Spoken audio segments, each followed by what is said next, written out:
बिस्मिल्लाहिर्रहमानिर्रहीम।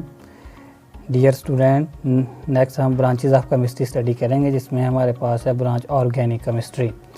अब organic chemistry में हम स्टडी करते हैं हाइड्रोकार्बन एंड देयर डेरिवेटिव्स, यानी कि हमने इसमें दो चीज़ों की स्टडी करनी है, हाइड्रोकार्बन और हाइड्रोकार्बन से जो नेक्स्ट कंपाउंड उनसे बनाए गए हैं उसकी हम स्टडी करेंगे, उनको हम कहते हैं डेरिवेटिव्स।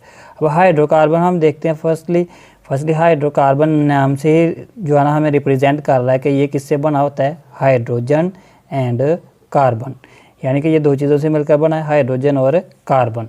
अब हाइड्रोजन और कार्बन कैसे मिलकर बनाते हैं, इनके दरमियान जो ये होते हैं कोवलेंट बॉन्ड, जिसको हम कहते हैं covalent compound. Covalent compound of hydrogen and carbon are called hydrocarbon.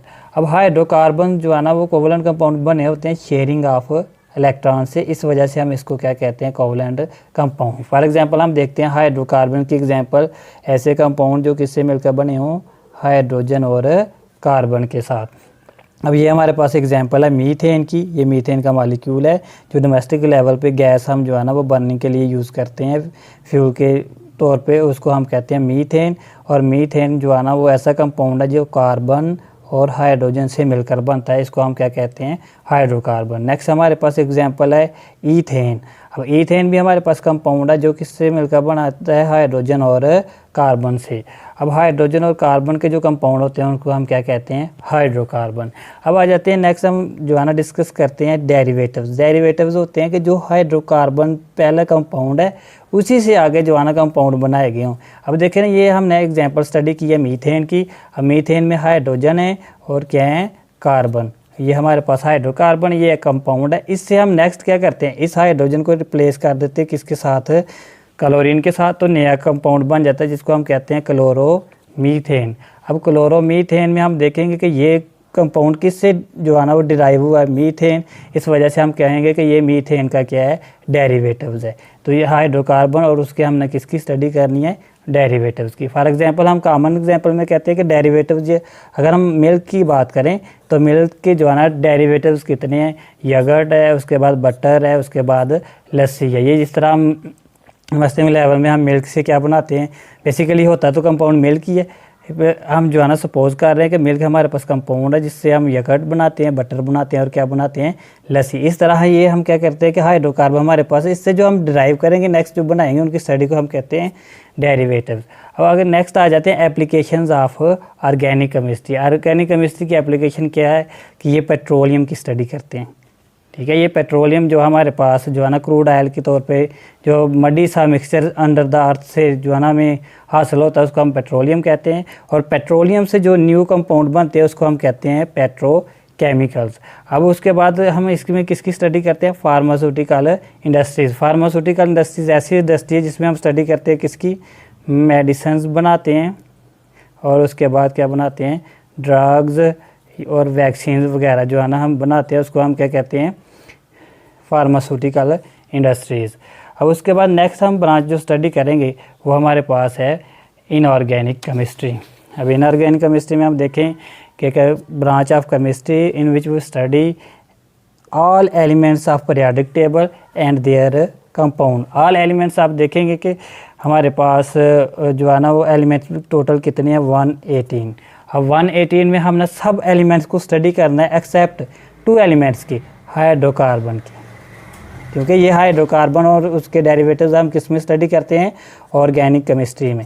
अब ये हम जो है ना इसको जो है ना वो छोड़ देना, उसके अलावा जितने भी एलिमेंट्स हैं यानी कि 116 एलिमेंट्स की जो स्टडी करनी है वो हम इनऑर्गेनिक केमिस्ट्री में करें। फॉर एग्जांपल हम एलिमेंट कौन कौन से स्टडी करेंगे इसमें, ये हमारे पास है ऑक्सीजन, ये एलिमेंट की एग्जांपल हैं।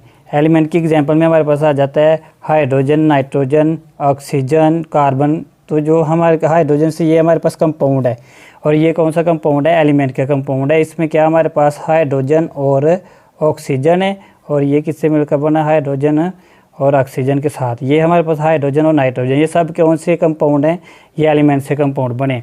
अगर तो ये कंपाउंड में कार्बन और हाइड्रोजन आ जाते हैं दोनों तो ये ऑर्गेनिक केमिस्ट्री में स्टडी करेंगे।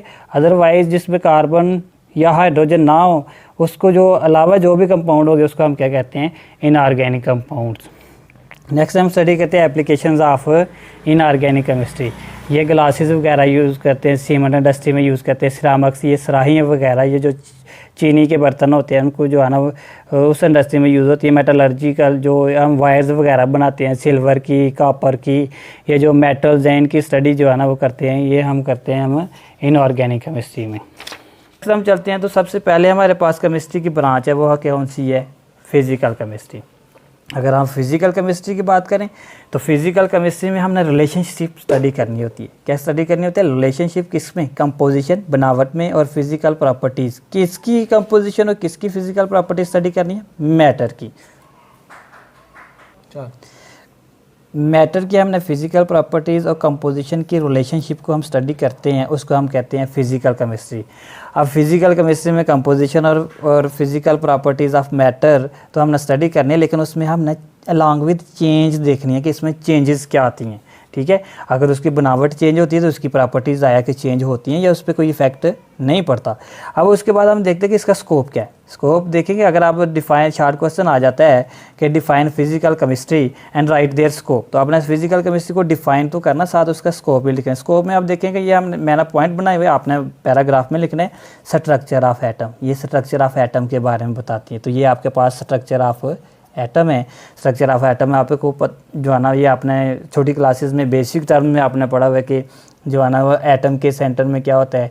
न्यूक्लियस होता है। अराउंड द एटम जो है ना वो स्फेरिकल जो है ना वो क्या हमारे पास शेल्स हैं, और न्यूक्लियस में हमारे पास प्रोटॉन और न्यूट्रॉन होते हैं, शेल्स में हमारे पास क्या होते हैं? इलेक्ट्रॉन होते हैं।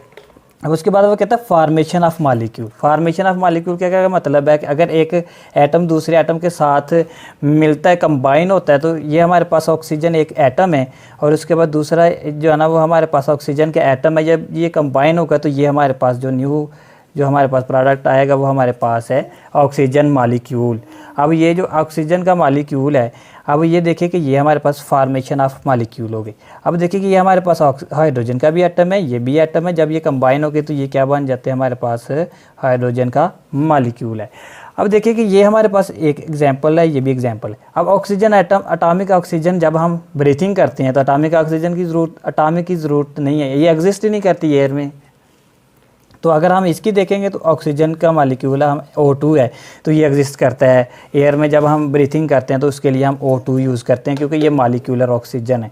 उसके बाद हाइड्रोजन है। हाइड्रोजन गैस बर्निंग के लिए यूज़ होती है, लेकिन हाइड्रोजन एटम बर्निंग के लिए यूज़ नहीं होता। अगर हम मेन एग्जांपल, जनरल एग्जांपल की बात करें तो जब हाइड्रोजन गैस और ऑक्सीजन गैस मिलकर क्या बनाते हैं? वाटर।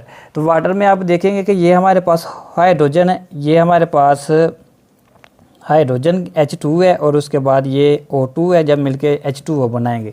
अब H2O बनाते हैं तो H2 ये बर्निंग के लिए, और ऑक्सीजन ब्रीथिंग के लिए, और ये बर्निंग के लिए, और ये ब्रीथिंग के लिए। लेकिन जब जो हमारे पास न्यू मॉलिक्यूल बनता है वो वाटर है, वाटर लिक्विड फॉर्म में होता है, ना तो ये ब्रीथ करने के लिए यूज़ होता है और ना ही बर्निंग करने के लिए यूज़ होता है। इसका मतलब है कि इसकी जो है ना वो क्या करते हैं कि जैसे ही जो है ना फॉर्मेशन ऑफ मॉलिक्यूल होता है तो उसकी जो है ना फिज़िकल प्रॉपर्टीज़ में चेंजिंग आ जाती है। कैसे? तो ये हम देखेंगे कि यहाँ पे ऑक्सीजन है तो ये भी O है सिंपल, ये भी O है, लेकिन जो स्ट्रक्चर बनती है वो है O2। अब ये देखें स्ट्रक्चर ऑफ एटम, ये स्ट्रक्चर चेंज हुई है, कंपोजिशन उसकी चेंज हुई है। जब कंपोजिशन चेंज होगी तो उसकी प्रॉपर्टीज़ भी क्या हो जाती हैं? चेंज हो जाती हैं।